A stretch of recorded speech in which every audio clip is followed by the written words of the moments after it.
Mayor.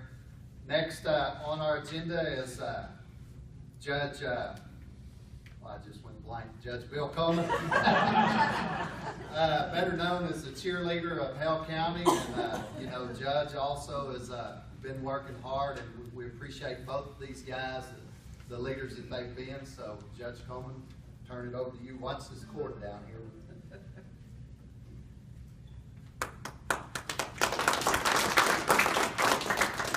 You know, it's a great privilege for me to be involved in county government, particularly at this time. And I've got a couple of my commissioners here, Commissioner Mario Martinez. He's right there. Raise your hand there, Mario. And Commissioner Harold King back there on the back row. We like to keep Harold kind of back from the normal folks if we can, and he's back there with Larry, and they fit together real well. It was good to sit and visit with George Ayala this morning, even though I would pronounce his name Jorge, but it's his privilege to pronounce it however he chooses. And just visiting with him and the commitment in his agency to look at communities that are helping themselves, so that rather than come in and being the only source of help, come in and enhance what's already going on within the community. We appreciate the participation of Senator Cornyn's office and also Representative Naugabauer. We appreciate having you here. Representatives across our community, and Tim back there on, he's another one of the back row people. We set him by Kevin Carter. Now, you might think all of that's an accident. We kind of have those two on the back row and these two on the back row kind of separate from each other. You can draw from that however you would like. But I thought last night as I was sitting in my chair, exhausted from the day, and my little brown dog was laying at my feet, totally exhausted. And he was totally exhausted because we have workers in our alley improving our utility service. But that was encroaching upon his perceived territory. So every time they started a truck or started a piece of machinery, out the dog door he shot, run up and down the feet, every hair on the back of his neck standing up straight. One of the most things that he looks forward to all day long is popcorn time and to eat. And I can just say the word, he'll spring up from wherever he is. I had to tell him popcorn 3 times last night to even get him to untrack. And he finally did. And I tell you this little illustration simply because it's amazing how many times government exhausts its energy and resources running around trying to protect your territories. The reason that we're here today is because we had a big challenge come up in our corporate lives. And it wasn't just the closing of Cargill, but as a result of the drought that hit this part of the land. The last report I got from the Central Appraisal District indicated that Hale County had a $482 million crop production loss. Of course, that drastically affected and will continue to affect our ad valorem tax until that recovers with a little bit of rain. We tried to plan rain this morning, but we have clouds, so we got halfway to where we wanted to be.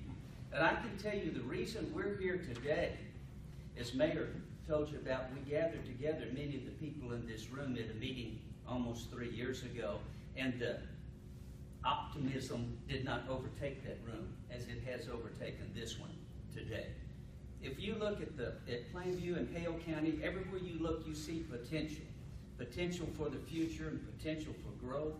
And the reason why that happens is because we're not running around like my little brown dog aggravatingly yapping and yapping at the workers trying to make progress.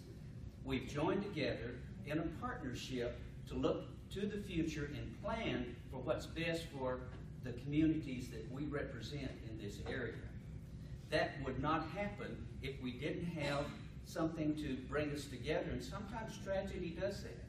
And the bad things that happened to us as a result of the drought crystallized in our minds the importance of getting together and forming a creative partnership to look toward the future. One of the things that George said was important in looking at our grant application was the fact that we already had the communities joined together, the political entities joined together, and we were going to do this project whether they helped or not. Now that doesn't minimize the impact that this $1 million is going to have on this project, because this puts us way on down the road in achieving the goals that we have set.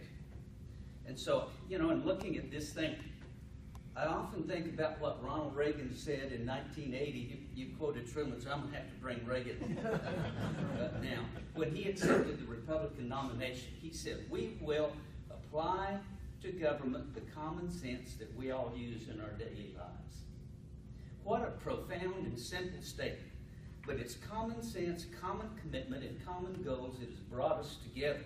Now, the problem with common sense is it's kind of like deodorant. Those who need it the most seldom use it. But this group has set aside any issues of territorialism. And I'm not talking to anybody specifically, Kevin. But the common sense has come and joined us together. And the common goal of this is something that will carry us forward into the future. And it's a very exciting thing to be involved in, and I can't wait to see how this turns out. Hope God will give me the health and the longevity to hang around long enough to see many of these things come to fruition. And George, Jorge, Ayala, thank you so very much for what you and your agency have done. And you know, we're seeing a time right now where there is a tremendous amount of anger and frustration among people with how their government works or fails to work. And boy, you know, I wish some of those people could be here this morning to see how federal government, state government, local government, the city and the county, and private economic development corporation can get together and achieve goals if we forget about the territorialism. So thank you one and all, City Council, County Commissioners, all of the people who've been involved, Kevin, who kind of got this all started at the Economic Development Corporation locally, and Mike Fox now, who's taken that baton off, and all of the other people who are here. Thank you very much. Linda Morris has been a real active campaigner for getting businesses in through the Chamber of Commerce. Mayor, I appreciate all the things that you've done. The things that we see in our community are very exciting. So as the old song says, our future's so bright, we need shades. Thank you very much.